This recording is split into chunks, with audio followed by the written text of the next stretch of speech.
I'm Tyler from Seller Accountant, and I'm excited that we've just released our second course, CFO Tactics for E-commerce Sellers. How do you use data to make more money? Now, most sellers that we work with at Seller Accountant don't really want to be their own CFO, or at least not for long. But they all want to understand their profitability better so they can make better decisions and make more money. You know, having that right financial coach in your back pocket, in your boardroom, somebody that understands accounting, understands finance on a deep level, but also is very vertical and very specific to e-commerce, well, that's a rare skill set. And I'm grateful to say that I have that skill set, and I'm the CFO for a really large portfolio of Amazon and other e-commerce sellers. But I don't need to be everyone's CFO. A lot of the basics, a lot of the fundamentals you can do for yourself. And so I created this course to help you.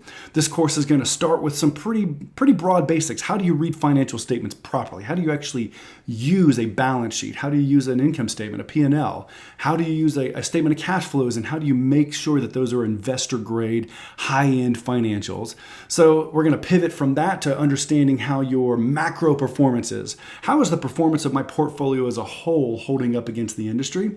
Then I'm going to teach you how to dive deep into the micro. How do you understand the product economics of each of your units? How do I understand how to grade each SKU? I'm going to kill it, I'm going to keep it, but I need to use the data that's underlying it and not just my feelings about my baby, right? Once we do the macro and micro, we're going to talk about forecasting cash flow. We're going to talk about how to scale a business. If it's small, how to get it bigger. If it's medium size, how to make it huge. And we're going to give you my thoughts, our philosophy, our experience over a really large number of sellers for how to actually make better financial decisions. I think this course is going to be awesome. I hope you really enjoy it. I have a feeling it could change your life because it can give you the information to make better financial decisions and get you on the path to really having the business of your dreams. Take care and all the best to you.